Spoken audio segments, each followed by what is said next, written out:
the president declined to assent the finance bill 2024 and sent back with a memorandum indicating that he had rejected all the clauses of the bill. So that memorandum and rejection will also be part of the business of the House.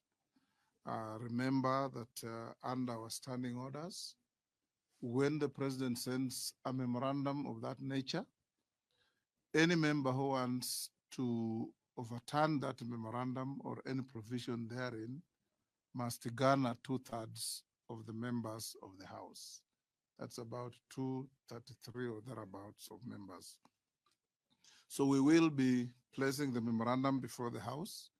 This also addresses the issue that I've seen in the media, that the bill was going to be operational within 14 days of the rejection of the memorandum. That is not true, and we have no provision in law or under the Constitution for that. The bill is in limbo, is in purgatory, so to speak, awaiting the next vote on it in the House. Following that rejection also, government, in furtherance of the austerity measures now being undertaken and the stress in the budget processes, has brought a supplementary budget, supplementary one, which I forwarded to the Parliamentary Budget and Appropriations Committee. It has been conducting hearings with the sectors of government, and those sectoral hearings should be done by today or tomorrow. So a report on the supplementary budget will also be on the floor.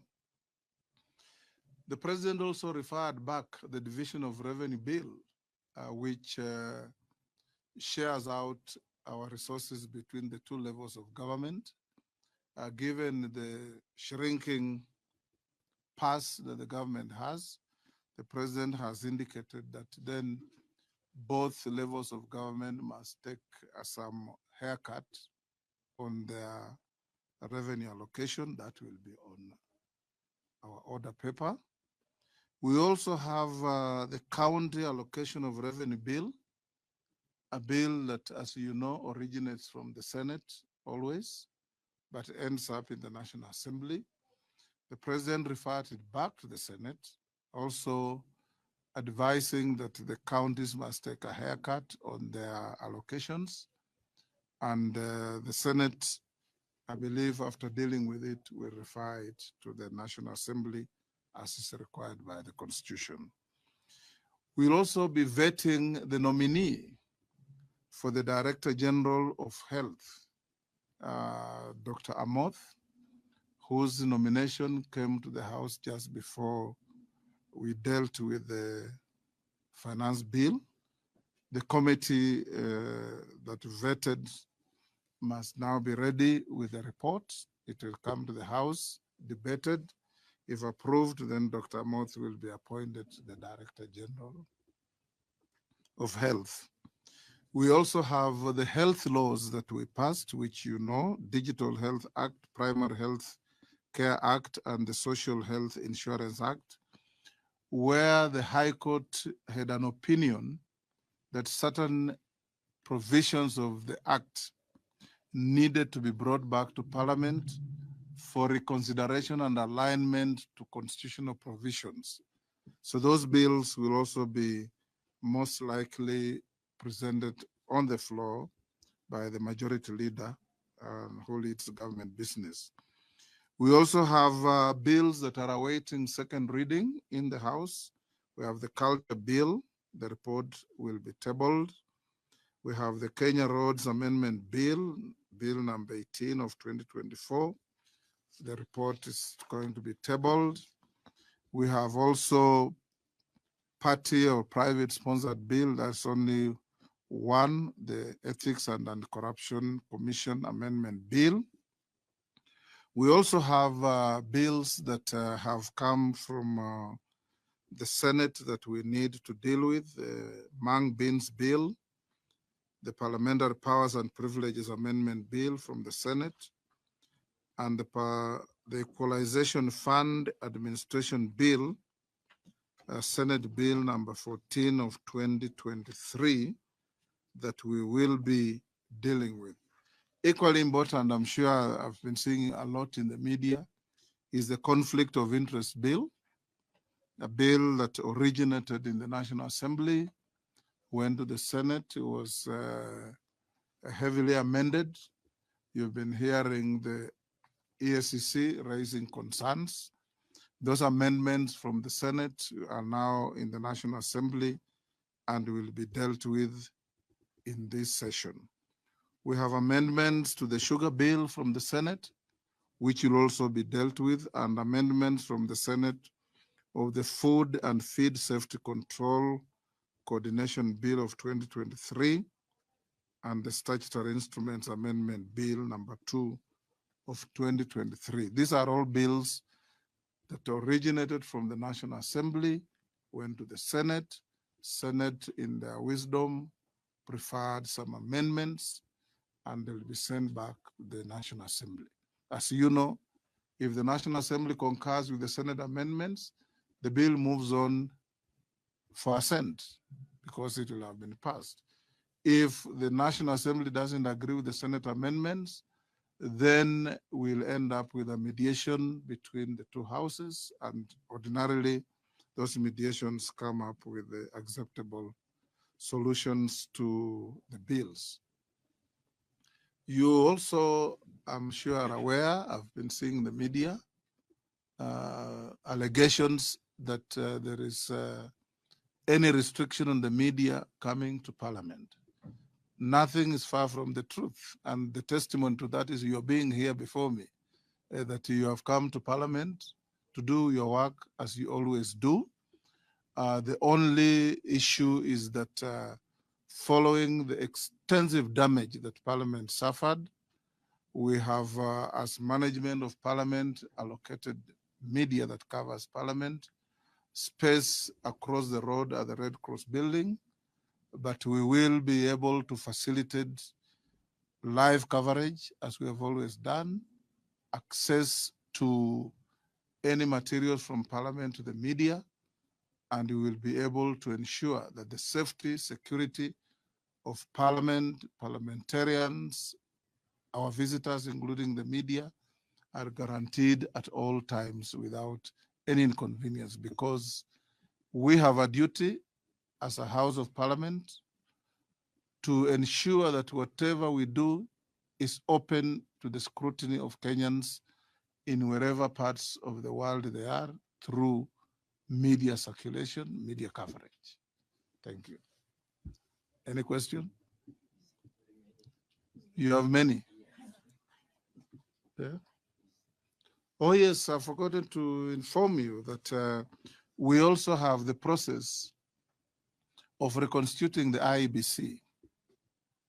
You know, the president ascended to the IEBC bill recently. It was a public event at KICC, whereafter the time started to tick.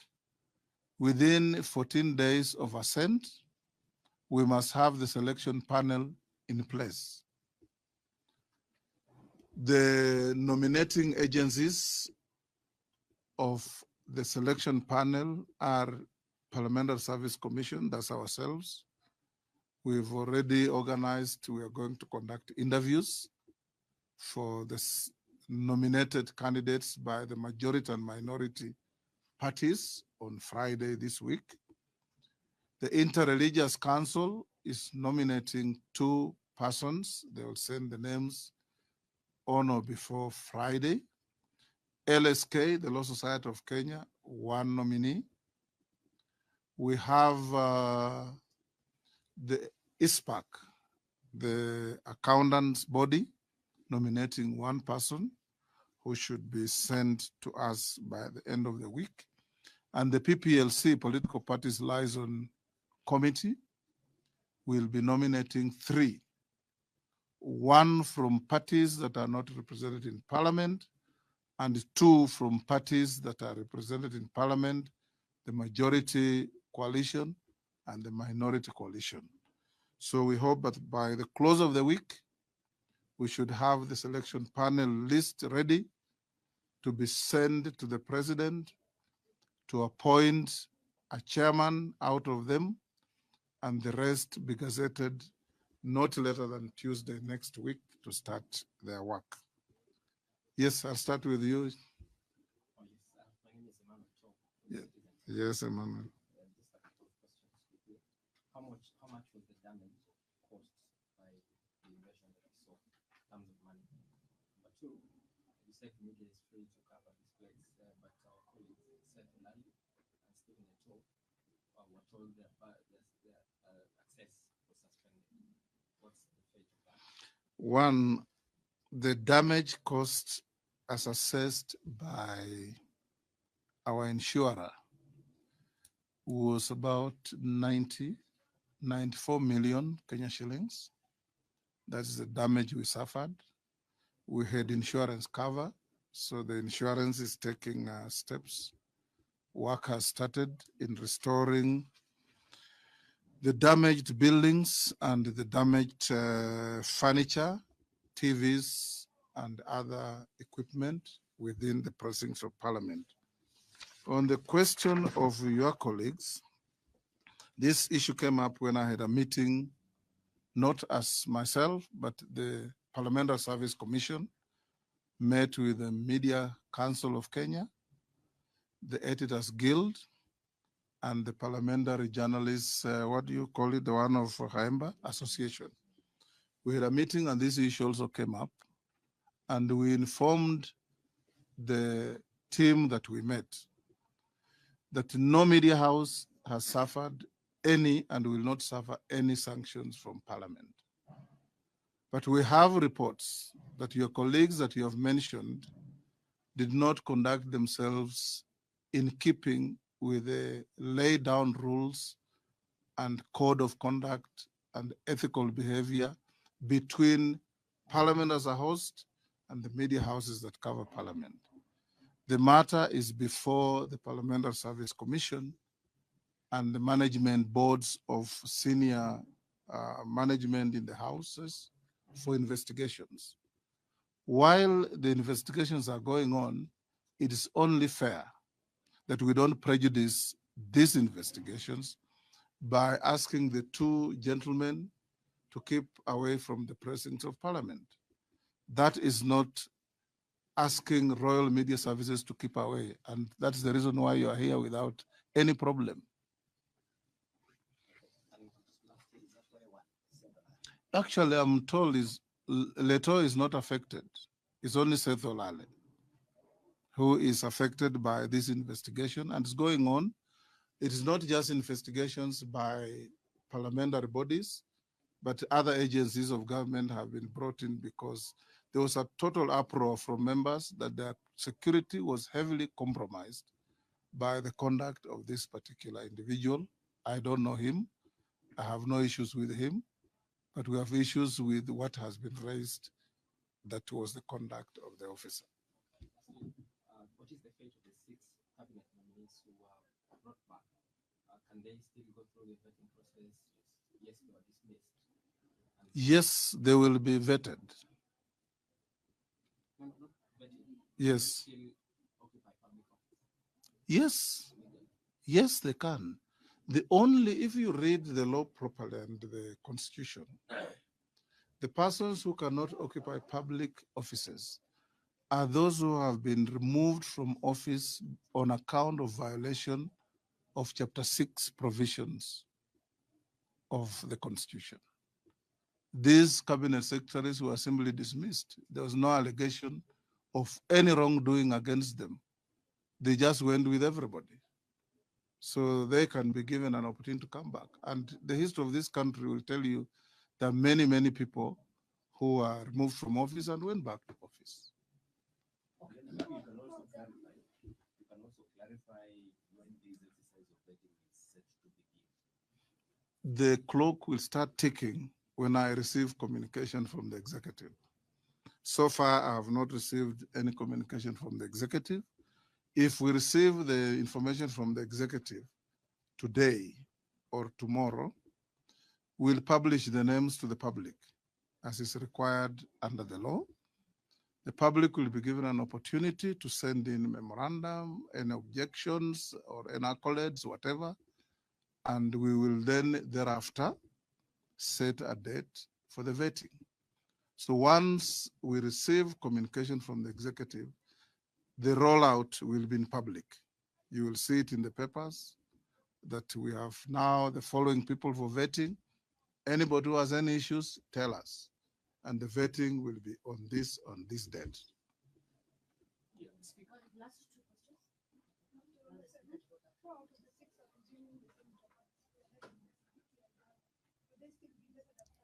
Yes, these are, in law, these are totally fresh appointments. The moment the president, as the head of the executive and the head of government and head of state, pronounced himself that he dismissed the cabinet, there ceases to be a cabinet.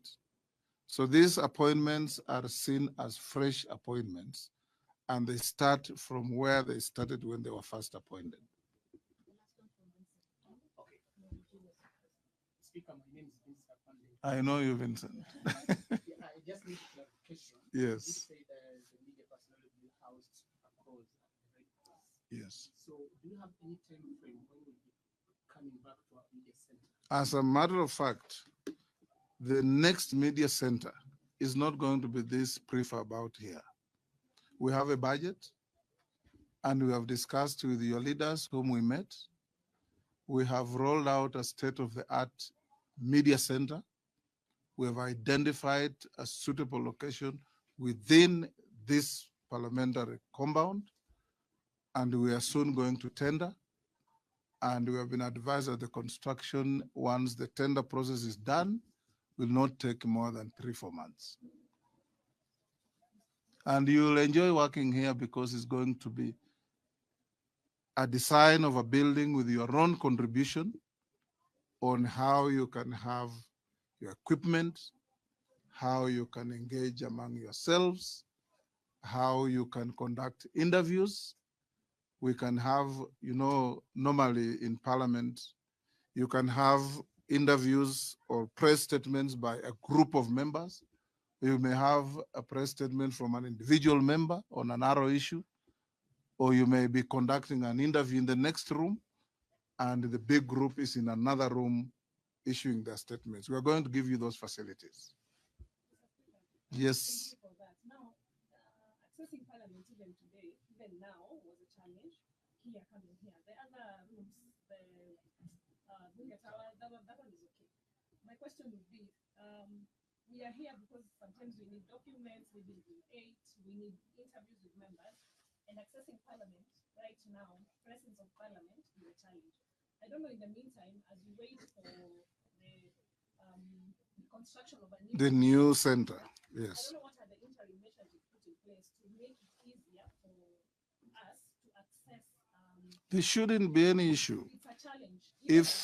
Because my clerk is here, the clerk of the Senate and the Director General of our services. They have been directed by PSC. And we talked to your president of the Parliamentary Journalists Association, the Editors Guild, and Media Council, that for the security of Parliament, they are going to give you fresh accreditation badges. There should be no hindrance to that at all. You should just walk in. If the design is different with new security features, they'll give you a new one. When you come, you'll enter Parliament like any member of Parliament comes in because you have your badge, you have your security accreditation. So if there was any inconvenience, this is the first time you're coming in to talk to us since the unfortunate events of 3 weeks ago. From now going to the future, you want to come to the table office to get a document, nothing will stop you. You want to come to pick a document in my office as a speaker, nothing will stop you. You want to see the clerk, nothing will stop you. Thank you. I think the issues about especially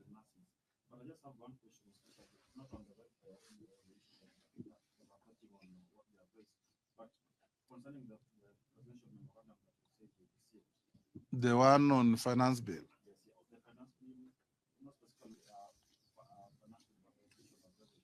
Yes. It says that the president has sent it back. I thought the president had signed that bill into law, and now it is an act, and that is why the budget question is ahead the other day. What happens? Mhm. Pardon? Execution maybe to the present color. You see, once you amend the county, once you have a memorandum on the county allocation of revenue, it has a bearing on the division of revenue. So the two are like twins, they go together. So when the division of revenue bill, which was ascended to by the president, was put in focus with the reference back of CARA, then the finance committee and the budget committee have to look at the division of revenue to amend it in line with CARA. You get the point? Yes. Because once you divide between the national government and the county governments, then the bulk goes to the Senate for allocation to each county. Now, if what is allocated shrinks in the division of revenue, then the allocations to the counties must also shrink. Anything else?